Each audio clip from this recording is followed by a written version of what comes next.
क्योंकि भक्ति मुक्ति के दाता सतगुरु भटकत प्राण फिरंदा, उस साहिब के हुक्म बिना नहीं तरवर पात हिलंदा। क्योंकि भक्ति और मुक्ति का दाता सतगुरु ही है। और भाई जब सतगुरु समझ में नहीं आए तो मोक्ष क्या खाक होगा। तो वर्तमान में भाई और बहनों, वो तत्व भेद अपने सतसेवक बच्चों के ऊपर गुरुदेव भगवान ने दया बख्शी है। और उसी तत्व भेद के कारण इस कल की भगवान को, रियल परमेश्वर को, परमात्मा को दुनिया जिसे यूट्यूब पर ढूंढ रही है, शतलोक आश्रमों से जुड़ी लाखों की संगत जिसे डाडी मूछ वाली नकली फोटो में ढूंढ रही है कि ये कबीर भगवान है कागज का टुकड़ा।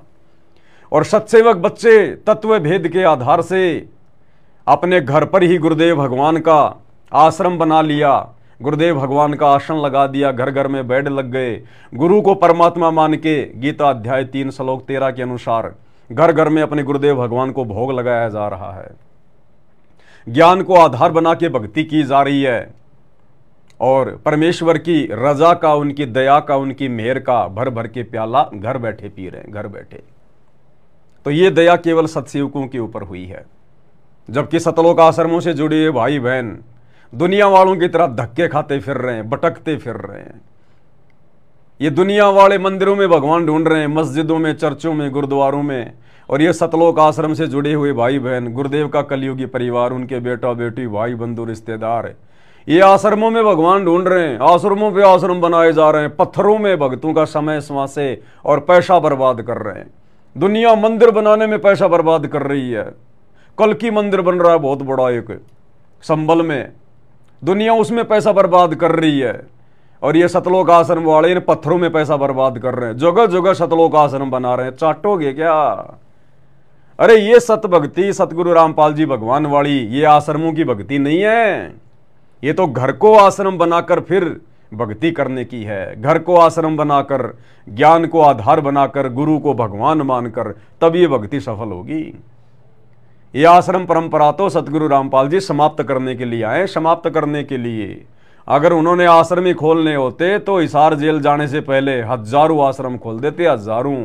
ये तो परमेश्वर है, इनके पास में ना जन की कमी ना धन की कमी। एक सेकंड में जब ये परमात्मा श्री कृष्ण रूप में द्वापर में विश्वकर्मा को आदेश देकर और सुदामापुरी की रचना करवा सकता है, तो ये परमात्मा जगह जगह आश्रम नहीं बनवा सकता अपने भक्तों में प्रेरणा करके, कुछ भी करके। लेकिन ये पाखंड, इस पाखंड को तो परमात्मा ढहाने के लिए आए हैं, बनाने के लिए नहीं आए। सिर्फ एक आश्रम की गुरुदेव को आवश्यकता थी जहां बैठकर गुरुदेव अपने बच्चों को ज्ञान सुना सके, एक बार ये सारे प्रमाण दिखा सके। और वो काम परमात्मा ने 2014 बरवाला कांड से पहले पूरा कर दिया। अब गुरुदेव को आगे ना कोई आश्रम की जरूरत है, ना किसी ब्रांच की जरूरत है। नो, केवल एक आश्रम रहेगा, बरवाला आश्रम, जहां बैठकर गुरुदेव भगवान जब तक जो लीला कर रहे हैं एक मनुष्य शरीर में, संत रूप में, जब तक परमात्मा धरती पर रहेंगे केवल एक ही छोटे से आश्रम में रहेंगे।